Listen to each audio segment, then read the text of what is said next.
Hi my dear children, welcome to our class. Today we are going to learn about prime numbers. ప్రధాన సంఖ్యలు. ఇంతకుముందు వీడియోలో మనము సంయుక్త సంఖ్యల గురించి తెలుసుకున్నాం.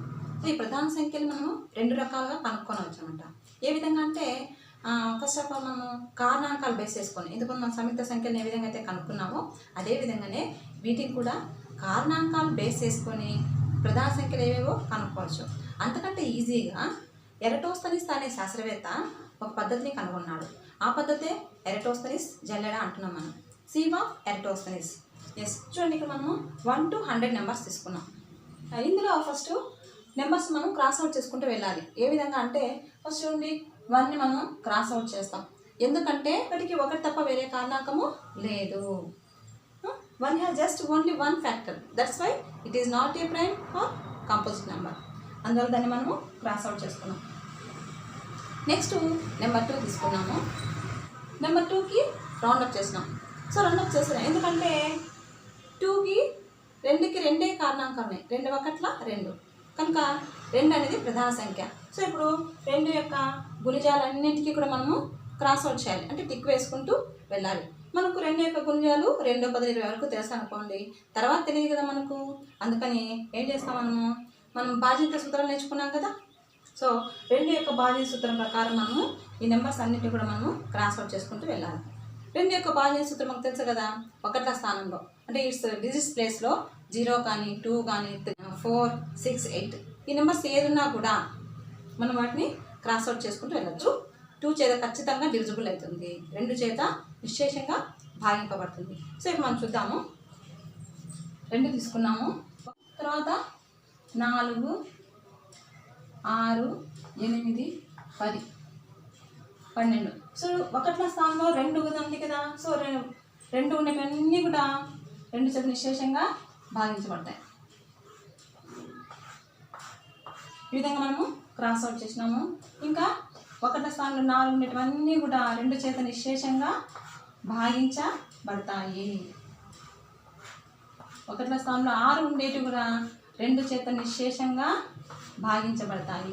8 కూడా ఒకట్ల స్థానంలో 8 డిజిట్స్ ప్లస్ 8 ఉంది కదా, ఇవి కూడా 2 చేత నిశ్శేషంగా భాగించబడతాయి. కూడా 1 + 0 ఉన్నప్పుడు 2 చేత నిశ్శేషంగా భాగించబడతాయి కదా. సో ఇవన్నీ కూడా మనము క్రాస్ అవుట్ చేసుకోవాలి, ఎందుకంటే 1 + 0 ఉన్నాయి కదా, అందుకని. ఓకే, నెక్స్ట్ 3కి మనము సర్కిల్ చేస్తాము. చేసిన తర్వాత సో 3 యొక్క అన్ని మల్టిపుల్స్ని, remaining all the multiples of 3 యొక్క గుణ్యాలన్నింటినీ మనము కొట్టివేసుకోవాలి. సో 3 యొక్క గుణ్యాలంటే మనకు 3 × 10 = 30 వరకే తెలుసు. తర్వాత కష్టం కదా చెప్పుకోవడానికి, కొట్టివేయడానికి. అందువల్ల మనం ఏం చేస్తామంటే అంకములను తీసుకుంటాం. మనం బాధ్యత సూత్రంలో చెప్పుకున్నాం. సో ఇప్పుడు మనము 3కి సర్కిల్ చేసాము. సో ఏమేమి మళ్ళీ 3 చేత పోతాయి అని మనం చూసుకుంటే 3 9 పోయింది. నెక్స్ట్ ఇంట్లో 3 × 5 = 15, 3 × 6 = 18, 3 × 21, 27, 33, 11 × 33 కదా. ఎస్, నెక్స్ట్ 39, 45, నెక్స్ట్ 51 మనకి పోతుంది. 17 × 51 కదా, లేదంటే 5 + 1 6 కదా, పోతుంది. నెక్స్ట్ 57, 7, 5, 12, 12 అంటే 3 × 12 పోతుంది కదా. సో ఇది కూడా పోయింది. నెక్స్ట్ 63, అదేవిధంగానే 69, నెక్స్ట్ 7, 5 తీసుకుంటే మనకి ఏమవుతుంది 12. సో ఇది కూడా మనకు 3 చేత నిశ్శేషంగా భాగించబడుతుంది. తర్వాత 81, 8 + 1 9 కదా, 3 × 3 = 9. సో ఇది కూడా పోతుంది. నెక్స్ట్ సో 87, ఇది కూడా 15, 8 + 7 15 అవుతుంది కదా, 3 × 5 = 15. నెక్స్ట్ 93, ఎందుకంటే 9 + 3 12 అవుతుంది. 9 + 3 12. సో 12 3 చేత నిశ్శేషంగా భాగించబడుతుంది. నెక్స్ట్ మనకి 99, 9 + 9 18, 18 3 6 = 18. సో ఇది కూడా 3 చేత నిశ్శేషంగా భాగించబడింది.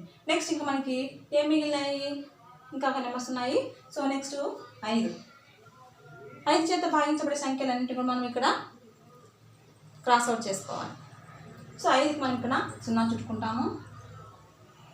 సో 5 చేత భాగించబడే సంఖ్యలన్నీ 5 చేత భాగించబడే సంఖ్యలు ఏవేవి అంటే 1వ స్థానంలో 0 కానీ లేదా 5 కానీ ఉండే సంఖ్యలన్నీ కూడా 5 చేత నిశేషంగా భాగించబడతాయి. ఓకే. సో 5 చేత నిశేషంగా భాగించబడేటివి 15, 25, 35, 55, 65, 85, 95. నెక్స్ట్ 0 అన్నీ కూడా కొట్టేసాం. ఓకే. ఇప్పుడు నెక్స్ట్ 7 కూడా మనం సర్కిల్ చేసినాము. సో 7 చేసిన తర్వాత 7 యొక్క గుణ్యాలు అనేవి ఇక్కడ మనం ఇప్పుడు కొట్టివేసుకోవాలి. 7 యొక్క గుణ్యాలు చూస్తే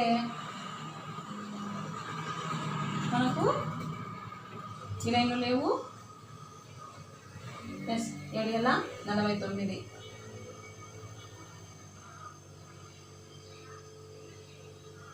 నెక్స్ట్ 13 ఎలా 91. ఎస్ కదా. సో ఇక్కడ మనం 77 కూడా 11 చేత నిశేషంగా భాగించబడుతుంది. వాటి మనం 77 కూడా తీసేసుకున్నాము. ఇంకా మనకి ఇక్కడ ఏమేమైతే మిగిలిపోయినాయి ఉన్నాయో మిగిలిపోయిన నెంబర్స్ అన్నిటి కూడా మనం ఇక్కడ రౌండప్ చేసుకోవాలి. ఈ లైన్లో 11, 13, 17, 19, ఇక్కడ వచ్చేసి 23, 29, 31, 37, 41,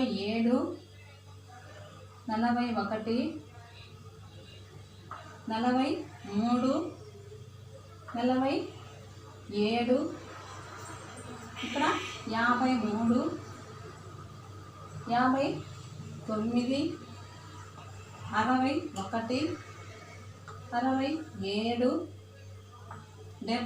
61, 67, 71,